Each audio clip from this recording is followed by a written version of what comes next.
चलिए स्टार्ट करते हैं। लास्ट क्लास में हमने पढ़ा था चार्ज के बारे में, तो एक बार समराइज करते हुए चलते हैं। पिछला टॉपिक एक बार समराइज करते हैं, देखते हैं क्या पढ़ा था, उसके बाद आगे का टॉपिक शुरू करते हैं। हमने अभी तक पढ़ा था चार्ज के बारे में। चार्ज क्या होता है?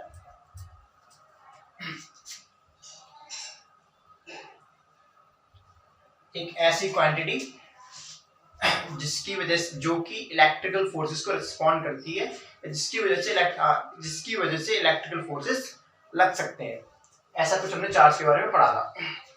देन इसके बाद हमने चार्ज की कुछ प्रॉपर्टीज पढ़ी थी, नेगेटिव पॉजिटिव चार्ज पढ़ा था, और भी काफी चीजें इसके बारे में हमने पढ़ी थी।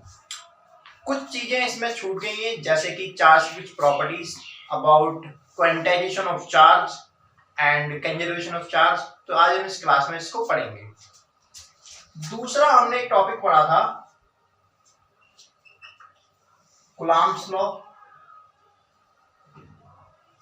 जो कि दो चार्जेस आपस में अट्रैक्ट या रिपेल करेंगे तो कितने मैग्नीट्यूड से करेंगे, ये जानने के लिए हमने कूलम्ब्स लॉ पढ़ा था।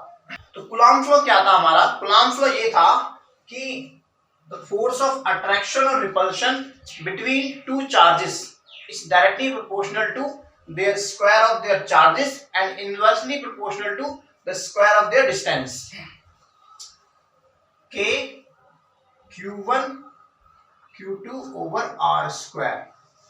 Basically K जो था यहाँ पर 1/4 पाई एप्सिलॉन नॉट था। एक बात इसमें बताना भूल गया था मैं पिछली बार, वो इंपॉर्टेंट थिंग इज दैट कि ये जो चार्जेस होते हैं Q1 और Q2, ये आपके पॉइंट चार्जेस होते हैं। क्या होंगे? Point charges. पॉइंट चार्जेस से आप क्या समझते हैं? पॉइंट चार्जेस मींस कि जो कूलम्ब्स लॉ है वो पॉइंट चार्जेस के लिए वैलिड है। एंड पॉइंट चार्जेस का मतलब ये होता है कि सपोज करिए एक चार्ज Q1 है ये, और दूसरा चार्ज Q2 है, इनके बीच की दूरी है लेट अस सपोज R है। तो Q1 Q2 की जो डायमेंशंस होंगी, इनकी साइज की जो डायमेंशन है वो कंपेरेबल इस डिस्टेंस के काफी छोटी होंगी। जब Q1 Q2 का साइज इनके बीच के डिस्टेंस के कंपेयर में काफी छोटा होगा, तब उस चार्जेस को पॉइंट चार्ज माना जाएगा। 11th में भी ये कॉन्सेप्ट है पॉइंट मास का, पॉइंट मास ऑब्जेक्ट का। सेम यहां पर है पॉइंट चार्जेस। तो Coulomb law is valid only for point charges. बाकी माइक्रोस्कोपिक लेवल से मैक्रोस्कोपिक लेवल तक कूलम्ब लॉ अप्लाई होता है। Okay, so for the definition would be change the force of attraction और repulsion between two point charges. Okay, तो इसको वहां पे ठीक कर लेना कि दो पॉइंट चार्जेस के बीच में लगेगा। ओके, देन हमने पिछली बार इसकी डायरेक्शन की बात भी नहीं करी थी, डायरेक्शन ऑफ फोर्स, कि जो कूलम्ब लॉ लगेगा, फोर्स ऑफ अट्रैक्शन और रिपल्शन होगा, उसकी डायरेक्शन क्या होगी? Q1 Q2 के ऊपर फोर्स लगाएगा, Q2 Q1 के ऊपर फोर्स लगाएगा। देन Q1 जो Q2 के ऊपर फोर्स लगाएगा तो उसकी डायरेक्शन होगी along the line joining their distance. यानी कि ये जो लाइन है इनके सेंटर को सेंटर से ज्वाइन करेगी, उस लाइन के अलोंग ही इनका फोर्स होगा, फोर्स की लाइन होगी या फोर्स की डायरेक्शन होगी। तो F12 मींस 1 के द्वारा 2 पर लगाया गया फोर्स। अगर Q2 Q1 के ऊपर फोर्स लगाता है तो उसकी डायरेक्शन होगी इधर, F21। Basically F12 and F21 दोनों मैग्नीट्यूड में आपस में इक्वल होंगे। F12 is equals to F21। और मैग्नीट्यूड की बात करें कितना होगा magnitude? F is equals to 1/4 pi epsilon Q1 Q2 over R। दोनों का मैग्नीट्यूड सेम होगा, इतना एप्सिलॉन नॉट। ओके,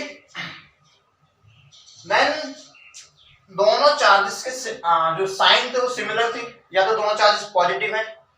जब दोनों चार्जेस पॉजिटिव हैं तो ये डायरेक्शन होगी, सपोज करो चार्जेस जो है डिफरेंट साइन के हैं, एक पॉजिटिव है एक नेगेटिव है।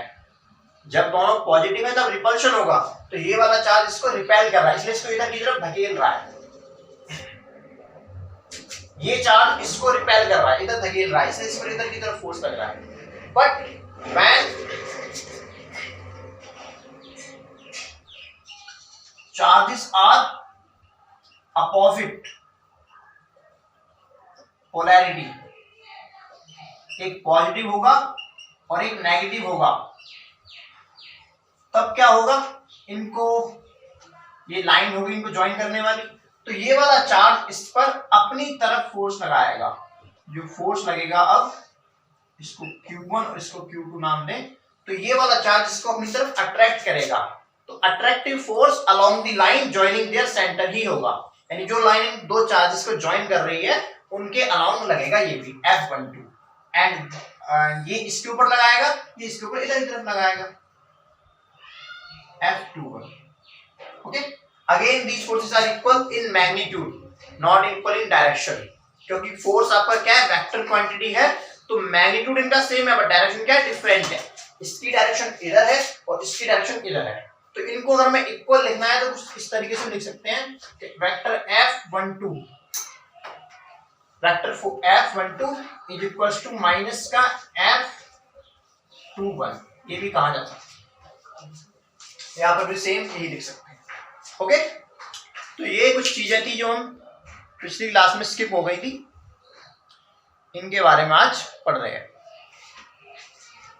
ओके, हम लास्ट क्लास में एक क्वेश्चन कर रहे थे, due to some technical problem video नहीं आ पा रही थी, तो इसलिए हमने क्लास वहीं पर फिर टर्मिनेट कर दी थी। देन तो हम उसके बाद से आज स्टार्ट करते हैं। जो क्वेश्चन हम लास्ट क्लास में कर रहे थे एक बार उसको लेते हैं दोबारा से और उससे आगे बात करते हैं। क्वेश्चन हमारा ये था, हमारा क्वेश्चन था कि दो चार्जेस, एक Q1 हो गया और एक Q2 हो गया, इनके बीच की दूरी फर्दर R है, जो कि अभी वैक्यूम में रखे हुए हैं। कहां रखे हुए हैं, इन वैक्यूम में रखे हुए हैं। जब ये दोनों चार्जेस वैक्यूम में होंगे तब इनके बीच में लगने वाला इलेक्ट्रोस्टैटिक फोर्स जो होगा वो आपका होगा F = 1/4 pi epsilon not Q1 Q2 over R²। Magnitude की बात कर रहे हैं, ओनली मैग्नीट्यूड की बात कर रहे हैं। ओके, तो ये फोर्स होगा इन वैक्यूम। देन क्वेश्चन कहता है कि इस पूरे सिस्टम को उठाकर वाटर में डाल दो या किसी अदर मीडियम में पुट कर दो, जिसका एप्सिलॉन क्या होगा, अलग होगा, डिफरेंट होगा।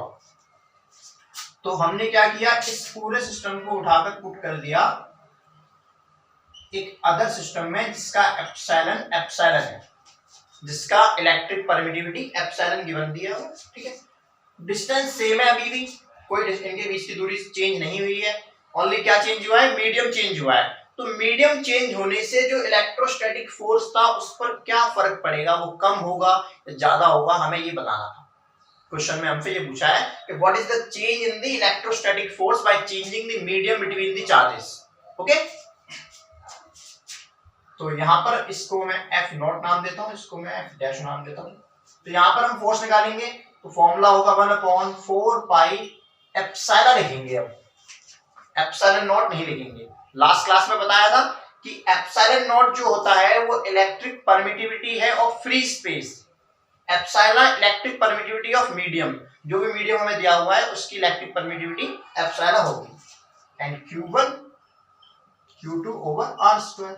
इसको फर्स्ट इक्वेशन मानो, इसको सेकंड मानो और दोनों को डिवाइड कर दो। डिवाइड फर्स्ट एंड सेकंड, तो क्या मिलेगा हमें, हमें मिलेगा F0 ओवर F' इक्वल्स, ये सब कुछ कट जाएगा, Q1 Q2 R से कट जाएगा, क्या बचेगा यहाँ पर, एप्सिलॉन ओवर एप्सिलॉन नॉट। दिख रहा है सभी को? ओके, तो एप्सिलॉन ओवर एप्सिलॉन नॉट यहां पर हमें मिला।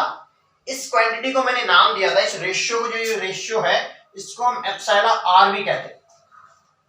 इस रेशियो को हम एप्सिलॉन आर भी कहते हैं, यानी कि relative permittivity of medium, electrical relativity.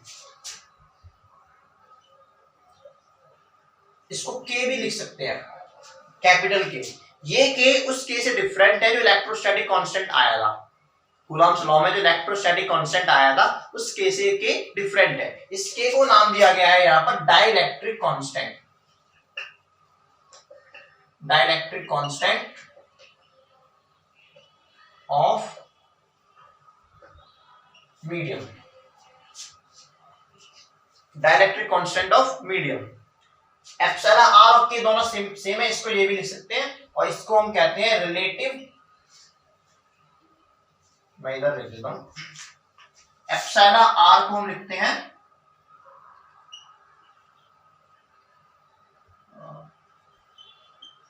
Relative electrical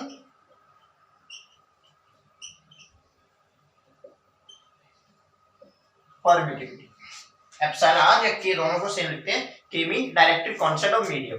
तो ये मीडियम के या E R epsilon R property है मीडियम की, बताता है कि मीडियम की स्ट्रेंथ कितनी है, वो कितना इलेक्ट्रोस्टैटिक फोर्स को लूज कर सकता है या स्ट्रॉन्ग कर सकता है। ओके, तो वाटर के लिए हम बात करें ई आर की या के की बात करें, डाइलेक्ट्रिक कांस्टेंट की बात करें, तो के की वैल्यू आपकी 1 होती है फॉर वैक्यूम, वैक्यूम के लिए के 1 होता है। के की वैल्यू 1.006 होती है फॉर एयर, और भी बहुत सारी चीजें। सपोज वाटर के लिए के की वैल्यू 81 होती है, वाटर के लिए के क्या होगा आपका 81 हो जाएगा। ओके, सो इन दोनों फोर्सेस को जब डिवाइड किया तो F nought upon F dash बराबर ये आ गया, के आ गया, F nought by F dash equals to, suppose करो के आ गया, इसका रेशियो के है, एंड के इक्वल्स टू 81 फॉर वाटर। अगर हम वाटर की बात करें तो वाटर है, तो आपका जो एफ डैश था, आपका मीडियम चेंज करने के बाद जो फोर्स आया था वो क्या हुआ, वो आपका 81 टाइम्स कम हो गया। एफ डैश आपका क्या हो गया, 81 टाइम्स डिक्रीज हो गया ओरिजिनल फोर्स से, जब आपका वैक्यूम में था। इट मींस कि इलेक्ट्रोस्टैटिक फोर्स ऑफ रिपल्शन या अट्रैक्शन क्या हो जाएंगे, वीक हो जाएंगे व्हेन मीडियम चेंजेस, जब मीडियम चेंज हो जाए। और कितना कम होगा, डाइलेक्ट्रिक कांस्टेंट के टाइम्स। इट मींस इसको ये भी लिखा जा सकता है जनरल वे में कि F dash equals to F nought by K, यानी के टाइम्स डिक्रीज हो जाएगा। ओके, तो ये था हमारा क्वेश्चन। तो डाइलेक्ट्रिक कांस्टेंट यहां से एक नई टर्म निकल कर आई है के, इसको मैं पता होना चाहिए क्या होता है। इसकी अगर डेफिनेशन लिखनी चाहें डाइलेक्ट्रिक कांस्टेंट की तो वो हो जाएगी, it is the ratio of electrical permittivity of a medium to the ratio to the electric permittivity of free space. Okay, electric permittivity of medium to the electric permittivity of free space, ये ratio होता है dielectric constant का। And ये property है medium की, ये medium की properties को बताता है, इलेक्ट्रिकल प्रॉपर्टी का होगी। ओके, आगे चलते हैं। इसके बाद हमने पढ़ना ये, अब हमने पढ़ा था कि दो चार्जेस के बीच में फोर्स हमने पढ़ लिए कि एक चार्ज दूसरे चार्ज पर कितना फोर्स लगा रहा है, ये वाला चार्ज इस पर फोर्स कितना लगा रहा है। फोर्स ऑफ अट्रैक्शन होगा जब दोनों चार्जेस अपोजिट साइन के होंगे, फोर्स ऑफ रिपल्शन होगा जब दोनों चार्जेस सेम साइन के होंगे, दोनों पॉजिटिव होंगे या दोनों नेगेटिव होंगे। ओके, अब हमें पढ़ना है फोर्स बिटवीन मल्टीपल चार्जेस, यानी कि एक जगह पर एक सिस्टम के अंदर काफी सारे चार्जेस हैं, वो सभी चार्जेस मिलकर एक पर्टिकुलर चार्ज पर फोर्स लगा रहे हैं, तो वो चार्ज किस तरीके से फोर्स फील करेगा और किस तरीके से हम उसे कैलकुलेट करेंगे। ओके, फोर्सेस या फोर्स बिटवीन मल्टीपल चार्जेस।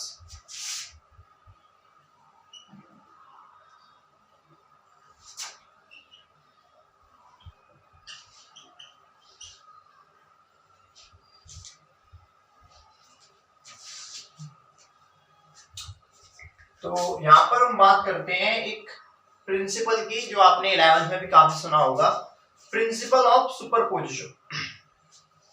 क्या है? प्रिंसिपल ऑफ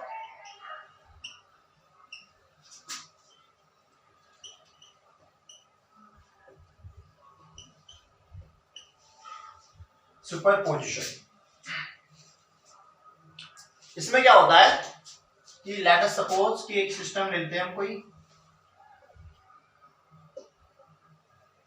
ये कोऑर्डिनेट सिस्टम ले लिया है, एक्स वाई जेड नाम दे दो।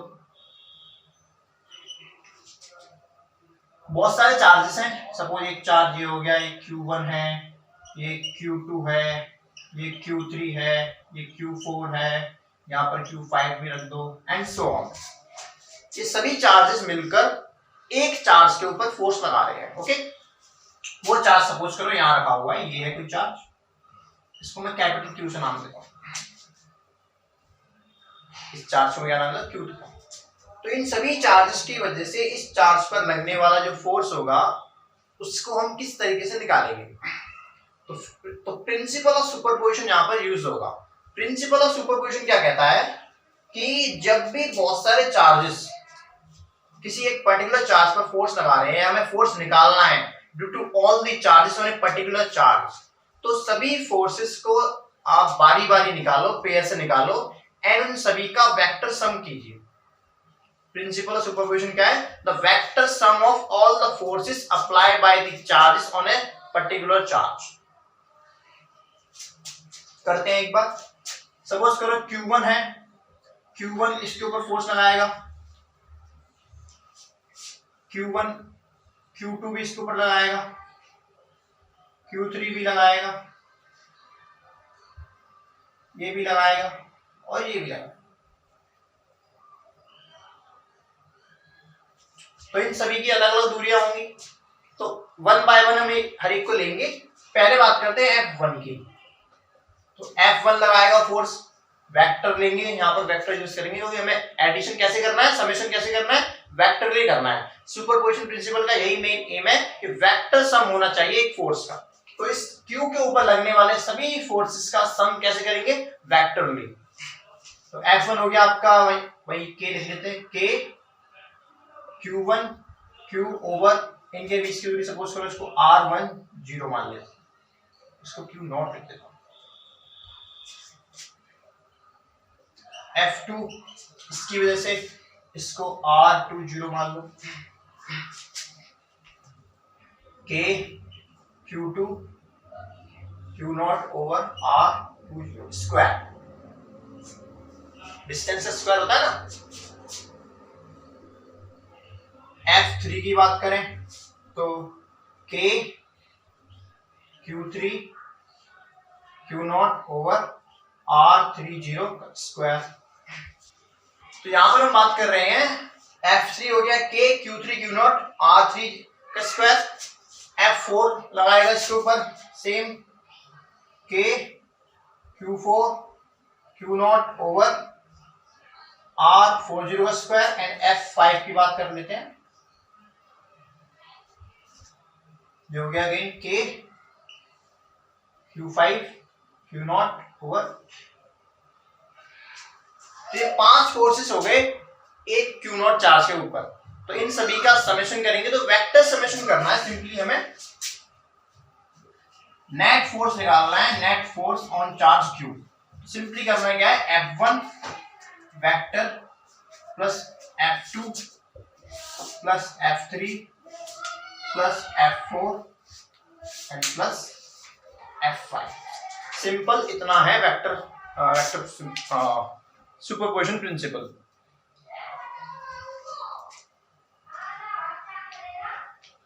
इनका स्क्वायर तो बेटे आता है ना आपके फॉर्मूले में, डिस्टेंस का स्क्वायर ही तो होता है।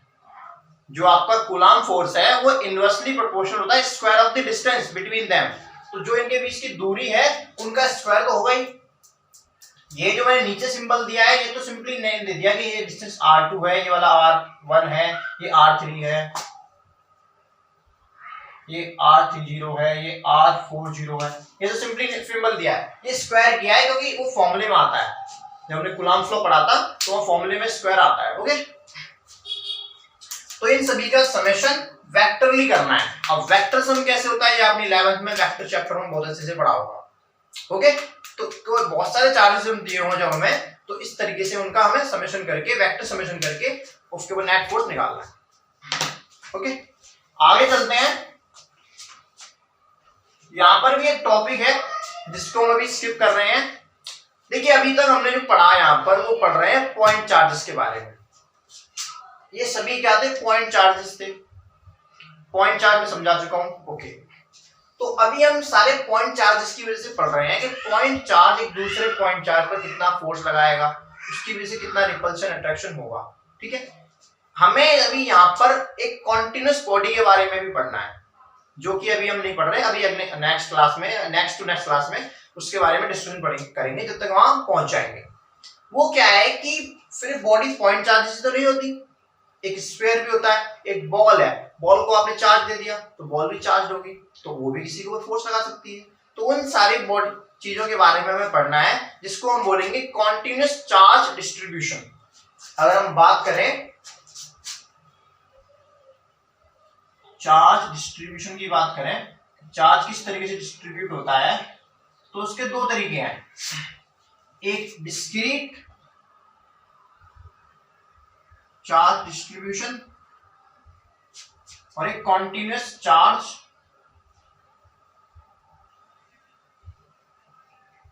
डिस्ट्रीब्यूशन।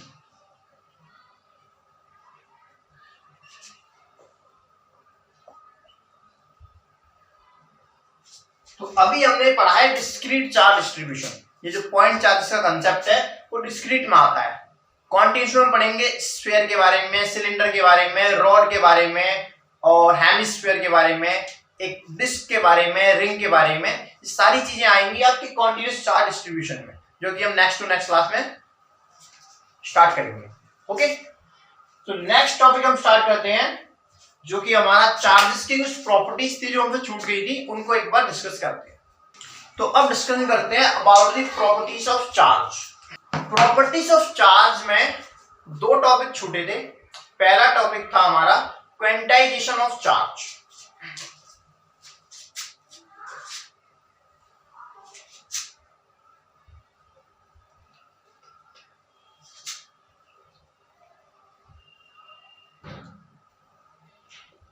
पहला है quantization of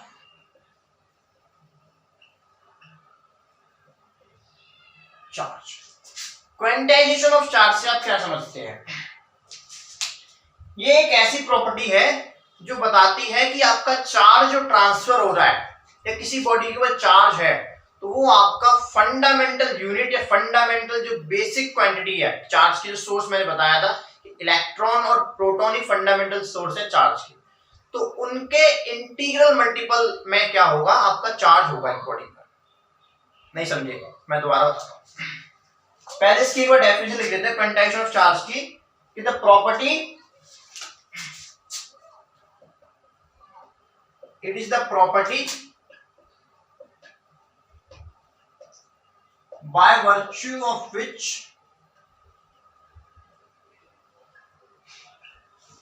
it is the property by virtue of which all free charges are integral multiple of a basic unit of charge।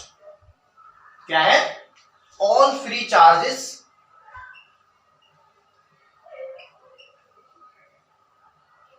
are integral multiple of fundamental या basic unit of charge. All free charges are integral multiple of basic unit of charge, जो कि क्या है आपकी electron है और proton है। Electron इसको हम रिप्रेजेंट करेंगे बाय ई से डिनोट कर देंगे, रिप्रेजेंट बाय ई। तो क्या कहने का मतलब यहाँ पर क्या था कि सपोज करो एक बॉडी है, उसके ऊपर आपने कुछ चार्ज दे दिया, तो बॉडी चार्ज हो गई है।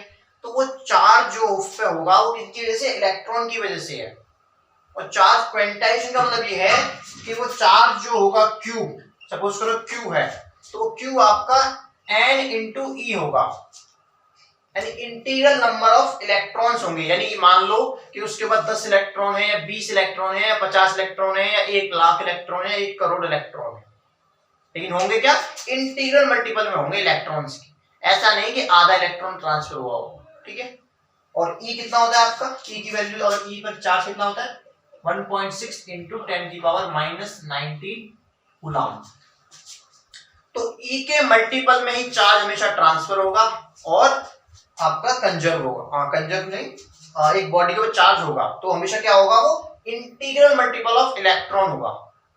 एक बॉडी से इलेक्ट्रॉन ही ट्रांसफर होते हैं, हमने बात की थी पिछली क्लास में कि एक्चुअल ट्रांसफर ऑफ इलेक्ट्रॉन से क्या होता है, आपका चार्ज ट्रांसफर होता है। तो एक बॉडी चार्ज एक्यूमुलेट भी करती है, एक बॉडी के ऊपर चार्ज है तो क्या होगा, इंटीग्रल नंबर ऑफ इलेक्ट्रॉन्स में होगा। इसी को कहा गया है क्वांटाइजेशन ऑफ चार्ज। चार्ज क्या होता है, क्वांटाइज्ड है, एक कॉन्टिन्यूस क्वांटिटी नहीं है, क्वांटाइज है, नंबर में टुकड़े, डिस्क्रीट कह सकते हैं इसको। डिस्क्रीट तरीके से क्या होता है, ट्रांसफर होता है, एक एक इलेक्ट्रॉन जाएगा, 1 electron, 2 electron, 4 electron, 50 electron, 100 electron, okay.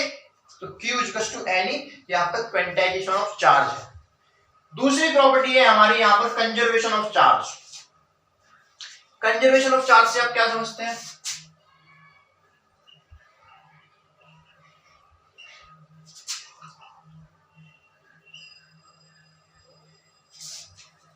Conservation of charge से हम समझते हैं कि एक चार्ज जो है आपका एक आइसोलेटेड सिस्टम में हमेशा कंजर्व रहेगा। आइसोलेटेड सिस्टम में आपका चार्ज नहीं, नेट चार्ज, नेट चार्ज यानी कि सिस्टम के ऊपर जितना भी चार्ज था वो क्या रहेगा, एट द एंड सेम रहेगा, वो चेंज नहीं होगा इन एन आइसोलेटेड सिस्टम। तो इसकी डेफिनेशन लिखो एक बार, total charge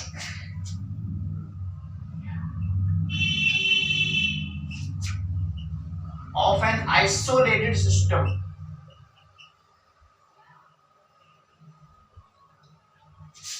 total charge of an isolated system always remains constant or conserved. Total charge of an isolated system always remains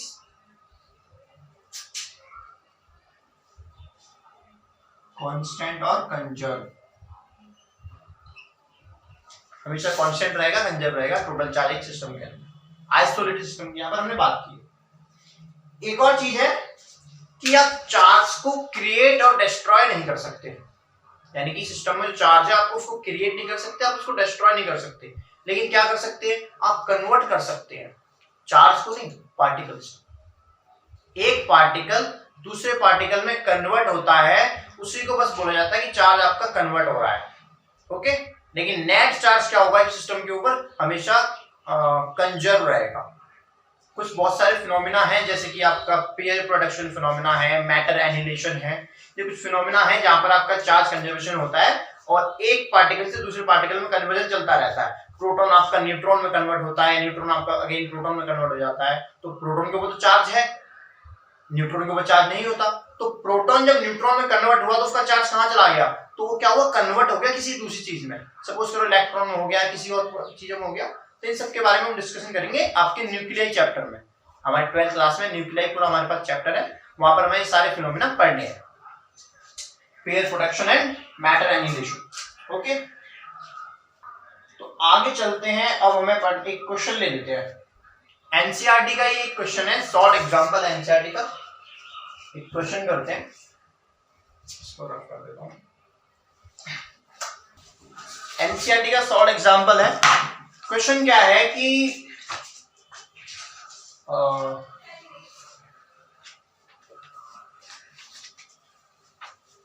दो चार्जेस हैं Q1 एंड Q2। Q1 और Q2 दो charges हैं, इनके बीच में, अब इनके पास कुछ मास भी है, इन चार्ज का क्या है, कुछ मास भी है। तो दो चार्जेस हैं, ये चार्जेस, इनके बीच में लगने वाला एक इलेक्ट्रोस्टैटिक फोर्स होगा, अब इनके पास कुछ मास भी है, क्योंकि चार्ज है तो किसी बॉडी के ऊपर तो चार्ज होगा ना, ऐसा तो नहीं कि फ्री में घूम रहा है, हवा में तो घूमेगा नहीं, किसी बॉडी ने कंटेन किया चार्ज को, तो इनका कुछ मास भी होगा। जब मास होता है तो उन बॉडी के बीच में ग्रेविटेशनल फोर्स भी लगता है, जो हमने 11th में पढ़ा था। तो यहां पर ये क्वेश्चन कह रहा है कि आपको कंपेयर करना है कि ग्रेविटेशनल फोर्स और इलेक्ट्रोस्टैटिक फोर्स में की स्ट्रेंथ में कितना डिफरेंस है। आप कंपेयर कीजिए उन फोर्सेस को। किन किन पार्टिकल के बीच में कंपेयर करना है? इलेक्ट्रॉन और इलेक्ट्रॉन के, प्रोटॉन के बीच में, और इलेक्ट्रॉन और प्रोटॉन के बीच में। पहले आप इलेक्ट्रॉन और प्रोटॉन के बीच में इलेक्ट्रोस्टैटिक फोर्स,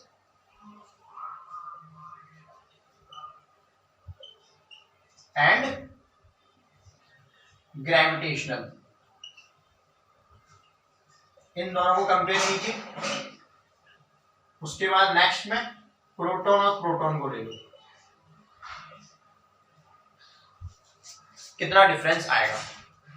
करते हैं, स्टार्ट करते हैं, एक बार देखते हैं। तो इलेक्ट्रॉन के ऊपर आपका चार्ज होता है, पहले इलेक्ट्रॉन और प्रोटॉन ले लेते हैं।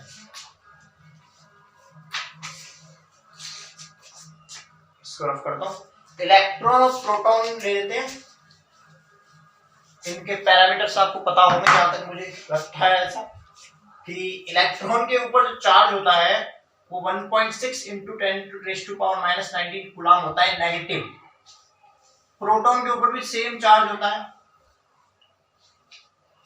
बस पॉजिटिव। ओके, इलेक्ट्रॉन का जो मास होता है वो होता है 9.1 इंटू 10⁻31 kg, और आपका प्रोटॉन का मास होता है 1.27 इंटू 10⁻27 kg। ये आपके मासेस वगैरह आ गए। ओके, तो यहां से फिर हम बात करें तो अब इलेक्ट्रॉन प्रोटॉन का पहले निकालते हैं इलेक्ट्रोस्टैटिक फोर्स F।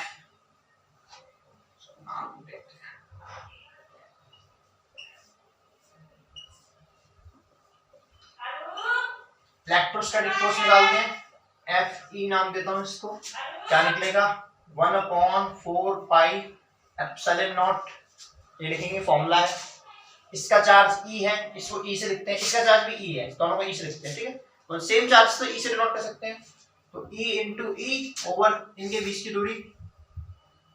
इनके बीच की दूरी दी हुई थी 1 angstrom.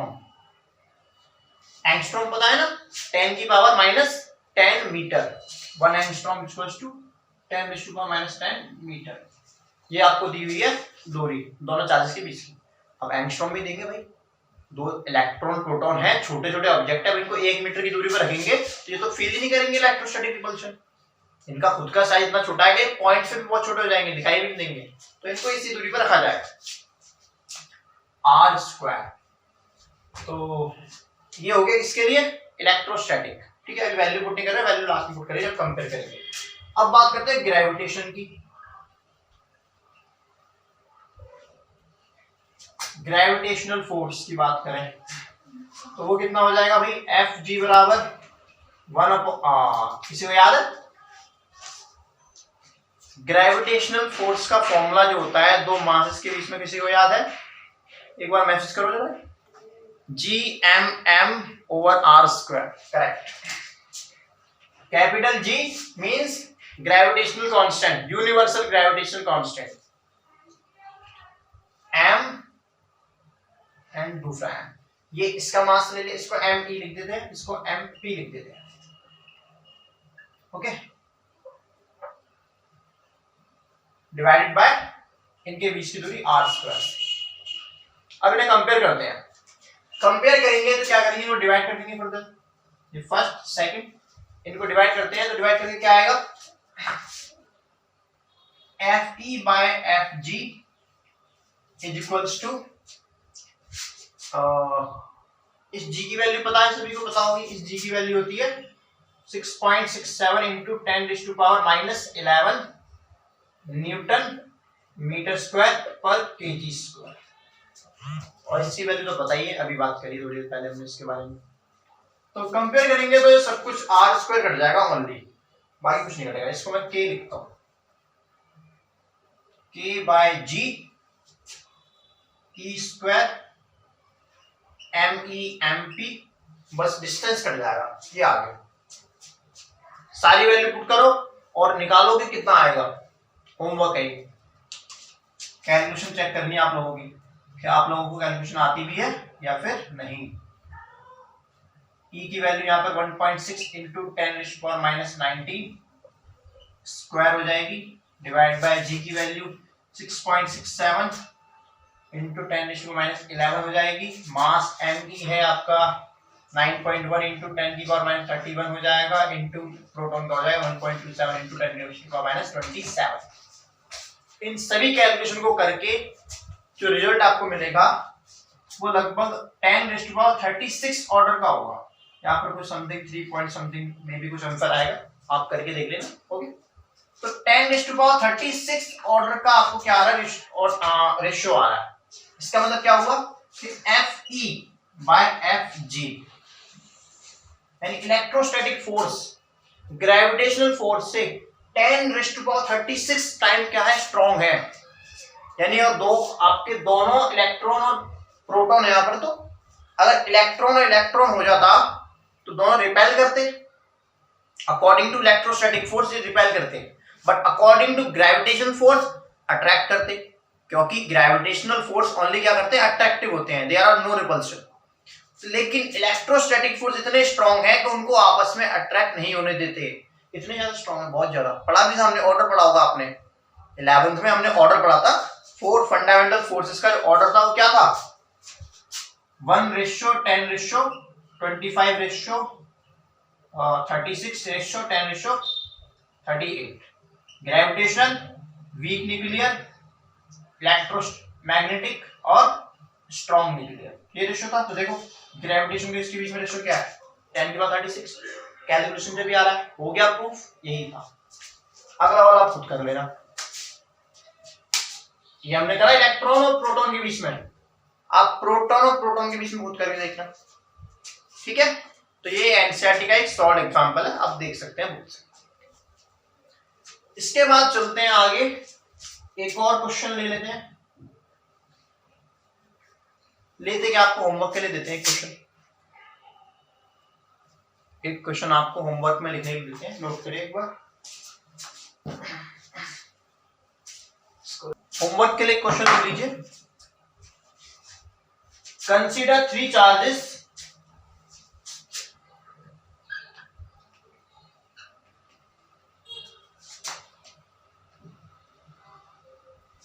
Q1, Q2 and Q3 each equal to Q. Each equal to Q are placed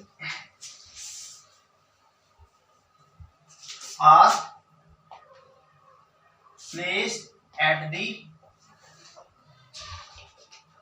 vertices of an equilateral triangle of side L. Of side L.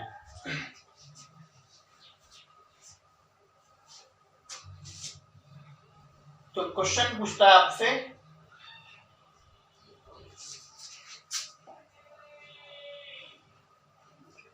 What is the force on charge Q।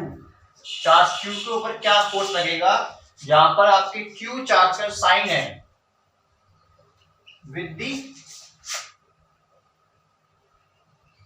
Same sign of charge Q। जो sign इसका था वही sign इसका, same sign के charge दोनों। तो कितना force लगेगा, आपका चार्ज Q रखा हुआ, कैपिटल Q रखा हुआ है, placed at the centroid of the triangle.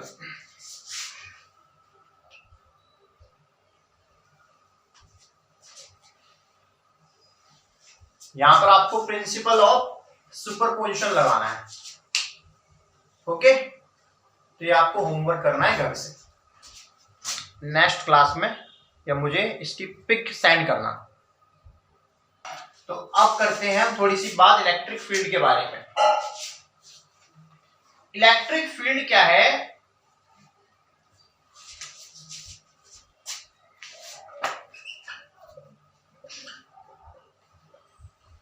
थोड़ा सा ब्रीफ देंगे इसके बारे में, आप घर से एक बार पढ़ना, नेक्स्ट क्लास में इसके बारे में डिटेल में डिस्कशन करेंगे।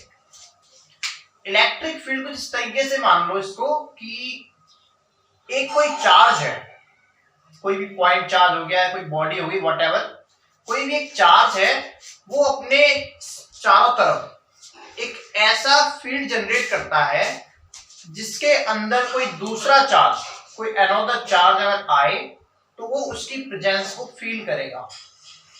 The space around a charge to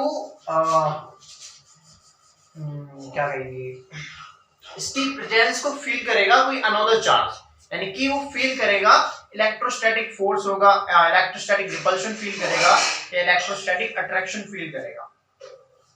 तो एक स्पेस होगा हर चार्ज का, यानी हर चार्ज अपने चारों तरफ एक स्पेस क्रिएट करके रखेगा, एक फील्ड क्रिएट करके रखेगा, जिसको हम इलेक्ट्रिक फील्ड बोलेंगे। आप इसको एक बार पढ़ना इसके बारे में।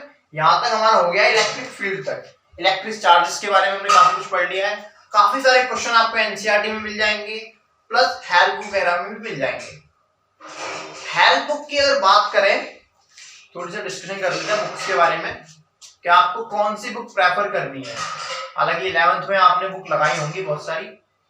मेरे हिसाब से अगर आप लोग बहुत ज्यादा पढ़ने वाले हैं, लाइक अगर आपको पढ़ने का थ्योरेटिकल ज्यादा पढ़ना है आपको, तो थ्योरेटिकल ज्यादा पढ़ने के लिए अच्छी बुक मेरे हिसाब से प्रदीप की बुक में काफी थ्योरी दी हुई है, क्वेश्चन भी है आपके, सॉल्व क्वेश्चन भी है, अनसॉल्व भी है, काफी कुछ है। लेकिन थ्योरेटिकल काफी एकदम कॉम्प्रिहेंसिव बुक है, तो आप ये भी कर सकते, इसे पढ़ सकते हो। सारी चीजें काफी कुछ आपको मिल जाएगा, इससे ज्यादा ही मिल जाएगा, तो एक बार उसे भी लेकर पढ़ के देखें। जो बच्चे कम पढ़ना चाहते हैं, जिन्हें कम पढ़ने से ज्यादा समझ आ जाता है, जो न्यूमेरिकल अप्रोच लगाना चाहते हैं, वो एचसी वर्मा आज ही ले लें और क्वेश्चन करने शुरू कर दें इन चैप्टर्स के। क्योंकि आजकल जो पेपर आ रहा है ना, एग्जाम जो हो रहे हैं, जो फिजिक्स का पेपर आ रहा है पिछले कई सालों से, वो थ्योरेटिकल कम और प्रैक्टिकल बेस ज्यादा आ रहा है। एग्जाम में न्यूमेरिकल्स भी आते हैं और प्रैक्टिकल अप्रोच पर क्वेश्चन पूछे जाते हैं। आपके थ्योरेटिकल डेरिवेशन नहीं देगा आपको कि ये डेरिवेशन इसको ऐसे कर दो, वो आपसे आपके डेरिवेशन के रिजल्ट पर एक न्यूमेरिकल पूछ लेगा। तो पेपर काफी टफ आ रहा है, तो टफ पेपर की फिर हमें प्रिपरेशन भी टफ करनी पड़ेगी अभी से। तो अपने आप को आदत डाल लो न्यूमेरिकल्स करवाने की, क्योंकि बच्चों को न्यूमेरिकल करने में बहुत प्रॉब्लम होती है, बहुत ज्यादा प्रॉब्लम होती है, और फिजिक्स न्यूमेरिकल पे टफ बन जाती है, क्योंकि न्यूमेरिकल हम करते नहीं, अगर करेंगे तो कोई टफ नहीं। इस चैप्टर के बाद मैं आपको असाइनमेंट प्रोवाइड करूंगा, उनको कीजिए, प्लस एनसीईआरटी के क्वेश्चन कीजिए, और जो भी आप बुक लेना चाहे वो बुक ले सकते हैं। तो आज की क्लास यही समाप्त करते हैं। होमवर्क दिया है, करके आना, और इलेक्ट्रिक फील्ड के बारे में थोड़ा सा पढ़ के आना कि क्या इलेक्ट्रिक फील्ड में है और क्या नहीं। ओके, तो आज के लिए